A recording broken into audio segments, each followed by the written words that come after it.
The hospital waiting room smelled like disinfectant and desperation as my mother tore through my medical files, shredding years of documentation with the fury of someone who'd just been told no for the first time in her life.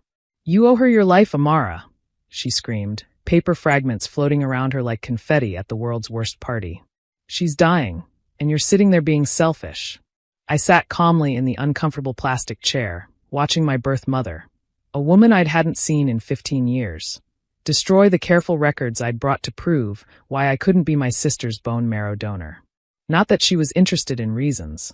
She never had been.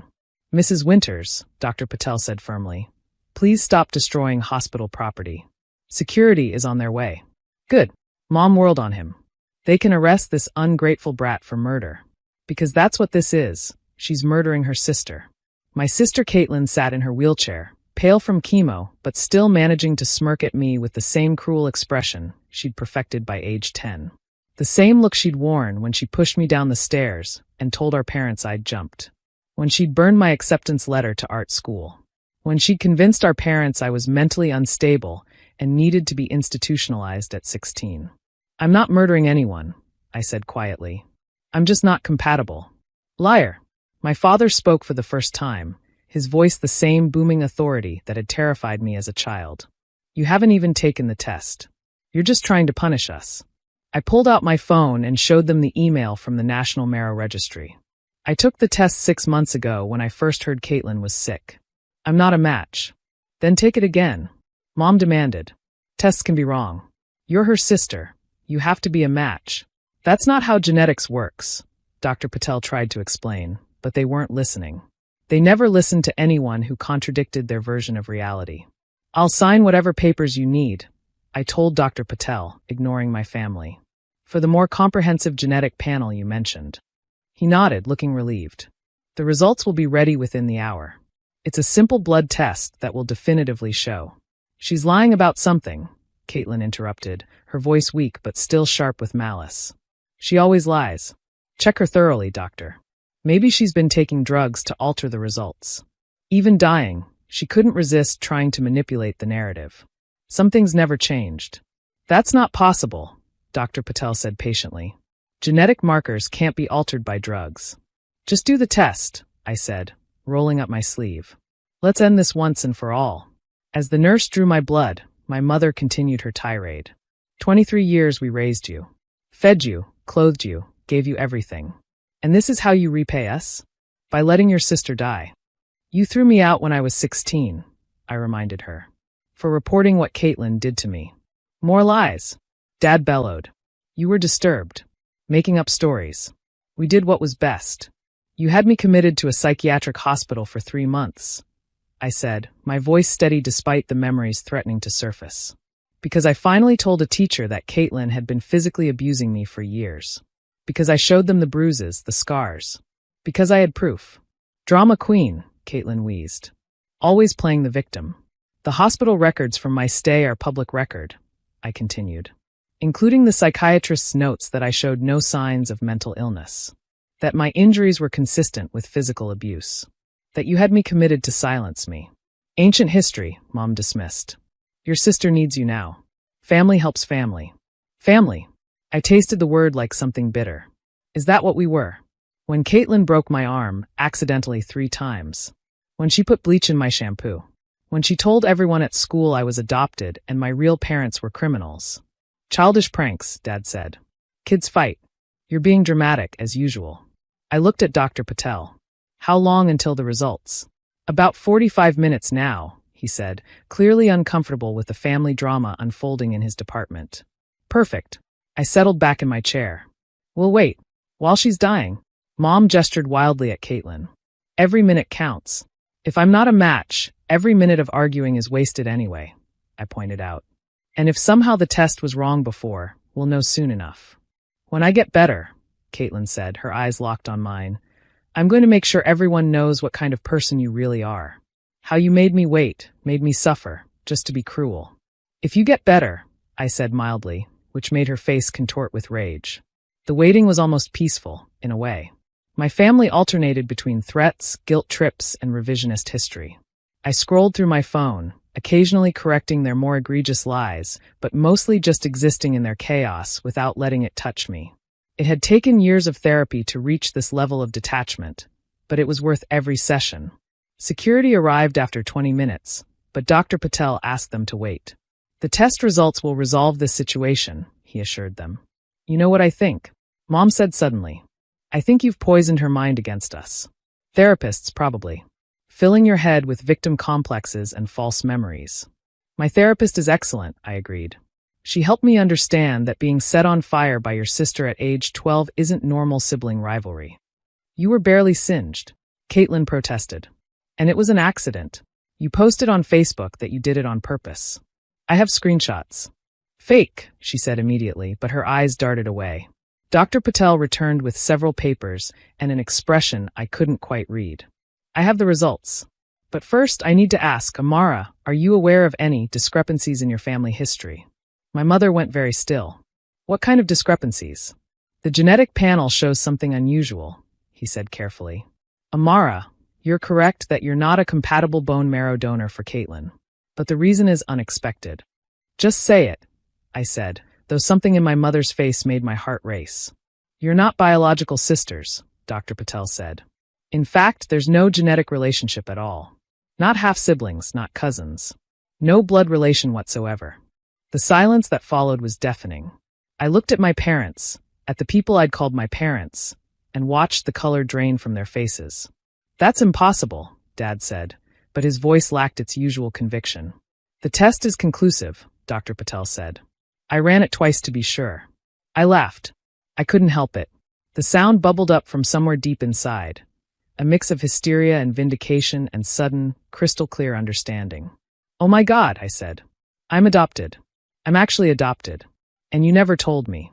Don't be ridiculous, Mom said, but her hands were shaking. Caitlin used to tell everyone I was adopted. I continued, the pieces falling into place. She'd say my real parents were criminals, that you took me in out of charity. I thought she was just being cruel. But she knew, didn't she? She knew the truth. Shut up, Caitlin hissed. That's why you always treated me differently. Why nothing I did was ever good enough. Why you believed her over me every single time. I stood up, energy coursing through me. I wasn't your real daughter. I was just what? A placeholder? A charity case? We raised you as our own. Mom's mask finally cracked. We gave you everything Caitlin had. No, I said. You gave me a roof and food and clothes. But you never gave me love. Or trust. Or protection. Because I wasn't really yours. We did our best.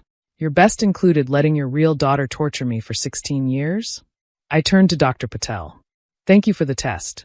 Please document that I'm not a match and never will be. I assume my lack of biological relationship means I'm definitively ruled out as a donor. Yes, he confirmed. Without any genetic relationship, the chances of compatibility are extremely low. Nearly impossible. Wait. Caitlin rolled forward in her wheelchair. You could still get tested. Stranger matches happen. You could still save me. I looked at her, really looked at her. Dying had stripped away some of her beauty, but not her cruelty.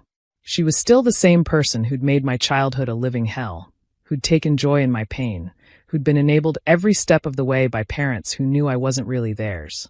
I could, I agreed. But I won't. Amara, Mom gasped. You can't just. I can and I will. I gathered my things. You taught me that family helps family. But you also taught me, through 16 years of actions, that I'm not family. So by your own logic, I owe you nothing. You vindictive little, Dad started. Adopted, I corrected. I'm vindictive and adopted. Which apparently everyone knew but me. We were going to tell you, Mom said desperately. When you were older. When you could understand. I'm 31. We were protecting you. From what? The truth? Or from having any legal claim to find my real family? I pulled out my phone again. You know what? It doesn't matter. What matters is that now I know why. Why you never loved me. Why you threw me away the second I became inconvenient. Why you're here now, demanding I save the daughter you actually wanted. Please, Caitlin said, and for the first time in her life, she sounded genuine. I'm dying. Yes, I said simply. You are. And I'm living. Living without any of you. I turned to leave, but Mom grabbed my arm. You can't just walk away. After everything we did for you. Everything you did? I yanked free. You mean the bare legal minimum required for the child you adopted? Probably for the tax benefits, knowing you. How dare you? How dare I what? Tell the truth? Refuse to be manipulated? Save myself instead of the person who tried to destroy me. I looked at each of them one last time. You made your choices. You chose Caitlin over me every single time. Now live with those choices. Security escorted them out as they screamed threats and curses. I stayed behind to complete some paperwork, ensuring my non-donor status was properly documented. Dr. Patel lingered. I'm sorry, he said quietly. For what it's worth, finding out this way, it must be difficult. Actually, I said, surprising myself with the truth, it's a relief. I spent 31 years wondering what was wrong with me. Why I was never good enough. Why they couldn't love me. Now I know there was nothing wrong with me. I was just playing a game I could never win. Will you search for your biological family? I considered it. Maybe. Probably. But first, I'm going to celebrate. Celebrate? I'm free, I explained. For the first time in my life, I'm completely free. No more guilt about not being the daughter they wanted. No more wondering if I should try harder to earn their love. No more obligation to people who never saw me as family anyway. I left the hospital feeling lighter than I had in years. My phone buzzed with messages, threats from Dad, guilt trips from Mom, manipulative pleas from Caitlin. I blocked all 3 numbers without reading them. That night, I called my best friend Sarah, the one who'd taken me in at 16 when my parents had me committed, who'd helped me get legally emancipated, who'd been more family than my blood had ever been. You'll never guess what I found out today, I said when she answered. That you're actually a princess from a small European country? She joked. Better. I'm adopted. Caitlin isn't my sister. They're not my family. They never were. Holy shit. I know, right? Are you okay? I thought about it. You know what? I really am. It explains everything. And now I never have to see them again. Good riddance, Sarah said firmly. Though I have to say, I'm not surprised. You never looked like any of them. And you're, a decent human being. I laughed. There is that. So what now? Now I live my life. Maybe look into finding my bio family. Maybe not. But definitely live without apologies or guilt or any sense of obligation to people who never wanted me in the first place. 6 months later, I got word through mutual acquaintances that Caitlin had found a donor. A stranger match, ironically. She survived, though the ordeal had apparently changed her. Some said she was softer, kinder. Others said she was just better at hiding her nature. I didn't care enough to find out. My parents tried reaching out through various channels. Letters, emails, messages through relatives I didn't know I wasn't related to. I ignored them all. They'd made their position clear for 31 years. Nothing they said now would change that.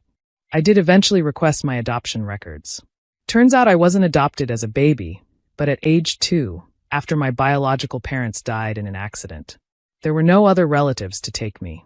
My adoptive parents had been friends of friends, unable to have more children after Caitlin, and looking for a tax break. They got approved despite concerns from the social worker about their motivation. The records included my birth name, Luna. My biological parents had named me after the moon, hoping I'd bring light to dark places. In a way, I had. Just not for the family that raised me. I kept Amara as my legal name. It was mine now, part of my story. But I added Luna as a middle name. A reminder of where I came from and who I was meant to be.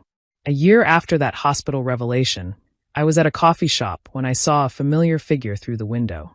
My adoptive mother, looking older and tired, walking past. She saw me too, stopped, pressed her hand against the glass. For a moment, we just looked at each other. Then she mouthed 2 words. I'm sorry. I nodded once, accepting the apology but offering nothing in return. She walked on, and I went back to my book, my coffee, my chosen family, my life. Some bridges, once burned, light the way to better places. And some truths, however painful, set you free in ways lies never could. I was adopted. I was unwanted. I was scapegoated and abused and thrown away. But I was also strong. I was also worthy. I was also free. And that was more than enough.